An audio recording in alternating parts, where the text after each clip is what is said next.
My favorite Christmas program has always been How the Grinch Stole Christmas, the original one.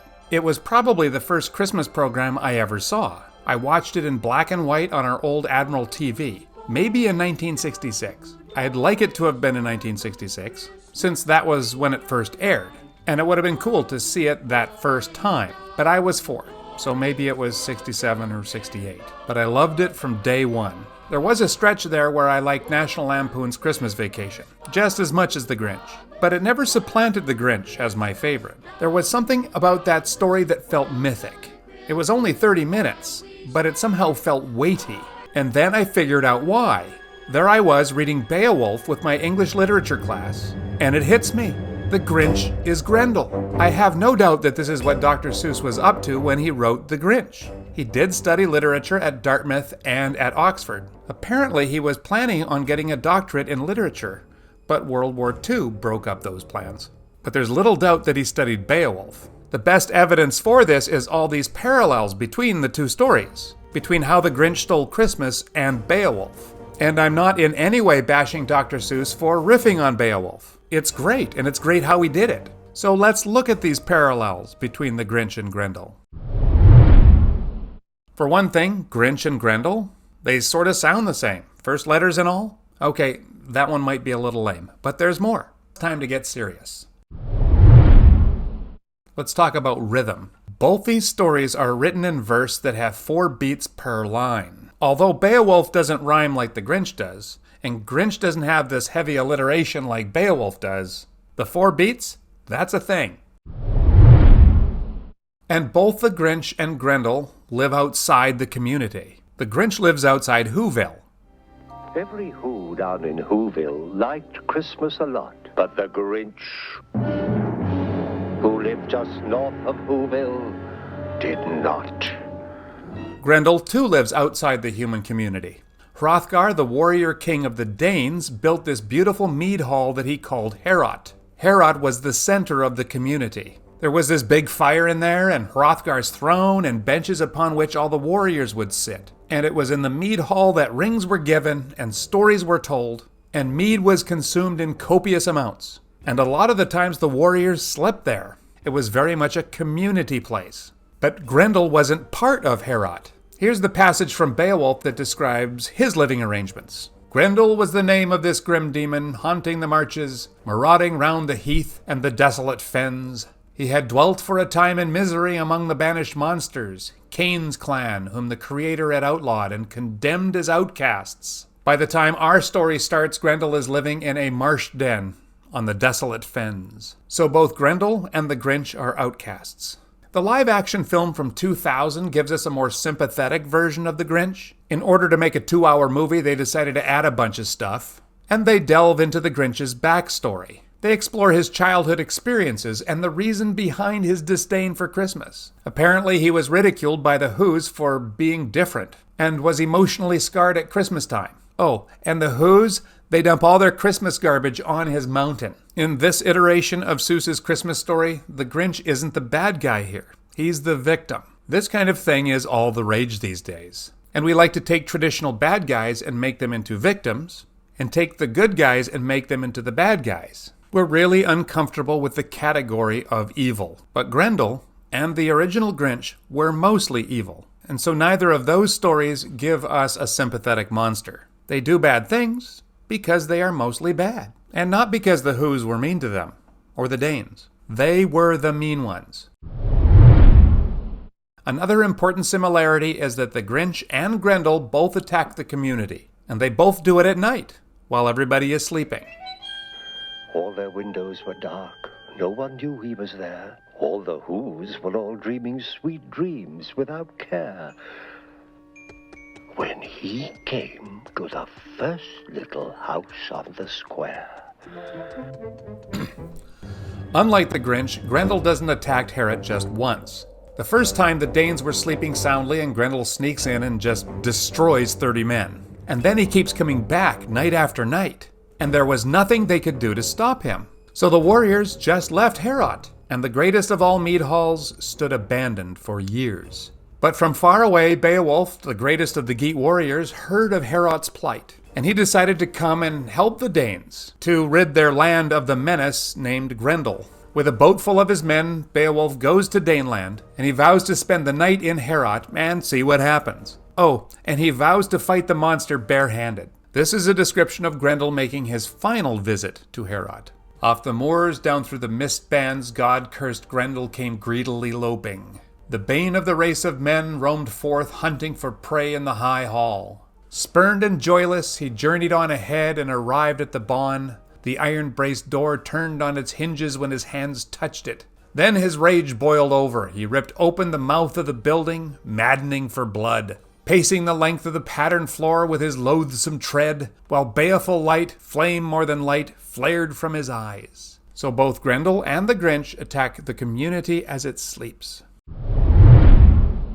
Another parallel, the reason that the Grinch and Grendel attack the community is the same. They're motivated by the same thing. Here's the passage from How the Grinch Stole Christmas that reveals why the Grinch went through all the trouble of stealing Christmas. I must find some way to keep Christmas from coming. For tomorrow, I know, all those schoolgirls and boys will wake bright and early. They'll rush for their toys and then, oh, the noise. There's one thing I hate. All the noise.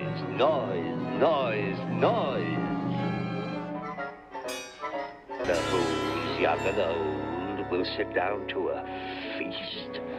And they'll feast, and they'll feast. And they'll feast. They'll feast on who pudding and rare who roast beast. Oh, roast beast is a feast I can't stand in the least. And then they'll do something I hate most of all. Every who down in Whoville, the tall and the small, will stand close together with Christmas bells ringing. They'll stand hand in hand, and those who's will start singing. And they'll sing, and they'll sing, and they'll sing.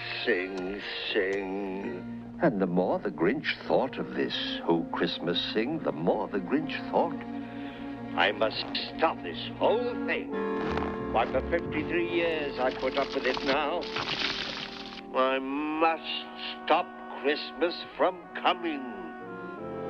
But how? The Grinch hated the noise, and he hated the feasting, and he particularly hated the singing. And Grendel? He hates the same thing.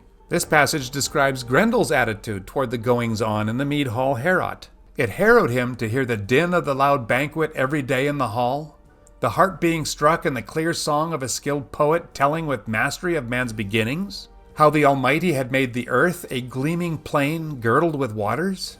In his splendor he set the sun and the moon to be the earth's lamplight, lanterns for men, and filled the broad lap of the world with branches and leaves, and quickened life in every other thing that moved. So they both hated music, and they both hated feasting, and they both hated singing most of all. The next parallel, when they attack the community, both monsters encounter a wakeful sleeper. This is from How the Grinch Stole Christmas. as the Grinch took the tree, as he started to shove, he heard a small sound like the coo of a dove. He turned around fast and he saw a small who, little Cindy Lou, who was no more than 2. She stared at the Grinch and said, Santa Claus, why? Why are you taking our Christmas tree? Why? But you know, that old Grinch was so smart and so slick. He thought up a lie, and he thought it up quick. Hi, my sweet little tot, The fake Santa Claus lied. there's a light on this tree that won't light on one side. So I'm taking it home to my workshop, my dear. I'll fix it up there, then I'll bring it back here. And his fib fooled the child. Then he patted her head and he got her a drink and he sent her to bed.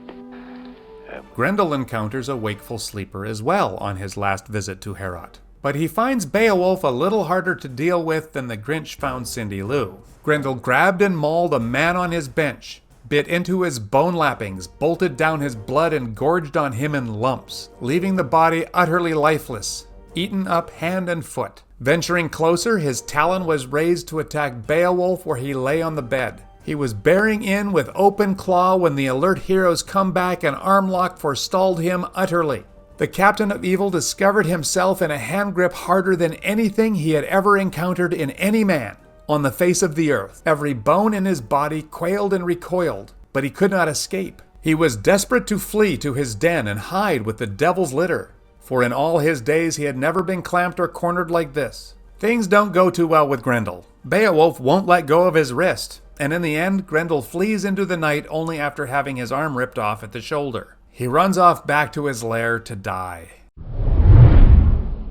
The next parallel is that the monster is killed. Wait a minute, the Grinch doesn't die? Lucky for him, his death is a little more symbolic. After he steals Christmas, the Grinch listens intently for the wails of mourning that he expects to waft up from Whoville. He paused, and the Grinch put a hand to his ear. And he did hear a sound rising over the snow. It started in low, then it started to grow.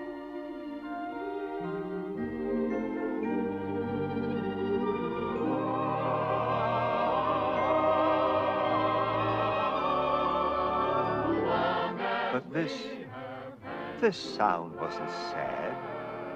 Why, this sound sounded glad. Every who down in Whoville, the tall and the small, was singing without any presents at all. He hadn't stopped Christmas from coming. It came. Somehow or other, it came just the same. Then the Grinch thought of something he hadn't before. Maybe Christmas, he thought, doesn't come from a store. Maybe Christmas, perhaps, means a little bit more.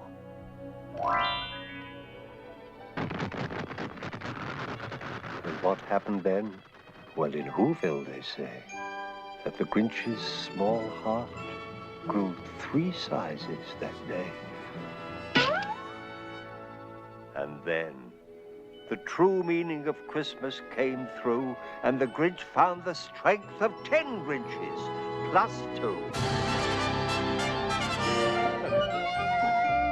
He rode into Whoville, he brought back their toys, he brought everything back, all the food for the feast. And he himself, the Grinch, carved the roast beast. This is the death of the old Grinch and the birth of a new one. Now he likes the noise of the music and the joy that lies under it, and he is honored. He is asked to carve the roast beast. So the Grinch dies, and a new Grinch takes his place. In a sense, the new Grinch is Beowulf. There's also a celebration at the end of the Grendel episode in Beowulf. Beowulf is honored. The Danes and the Geats track Grendel back to his lair on the moors to confirm that he is no more. And then they return to Heorot, they clean it up, and they hold a celebration feast. Then the due time arrived for Halfdane's son to proceed to the hall. The king himself would sit down to feast. No group ever gathered in greater numbers or better order around their ring-giver. The benches filled with famous men who fell to with relish. Round upon round of mead was passed. Those powerful kinsmen, Hrothgar and Hrothulf, were in high spirits in the raftered hall. Inside Heorot there was nothing but friendship. Then Beowulf was honored at the feast, just like the Grinch was honored at the celebration feast in Whoville. Hrothgar honors him with a gift.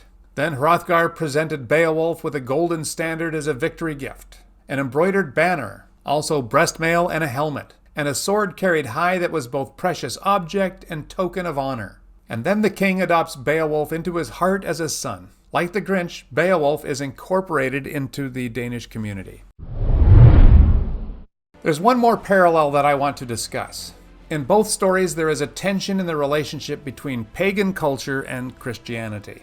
I wrote a paper way back about the relationship between the original Beowulf story and the one that the Christian scribe wrote down, which is the one that we have today. While researching this, I discovered that most scholars thought that the story of Beowulf is a Christianized pagan story written down by a heavy-handed monk who imposed his beliefs on the original. It was like he just added Christian stuff on the surface of the original story. And then, none other than J.R.R. Tolkien comes along and he offers another perspective, one that's a lot more nuanced. Tolkien argues that the poet's worldview was shaped by a blend of Christian and pagan influences. The Christian stuff wasn't just on the surface. In Tolkien's view, the Christian elements of Beowulf were not imposed by the poet, but they represent where the culture was at the time. He viewed the poem Beowulf as a rich cultural artifact that reflects the tension between these two worldviews, as they coexist in one culture. We find the same tension in how the Grinch Stole Christmas, don't we? The Christmas celebration that the Grinch steals is sort of the secular or pagan Christmas.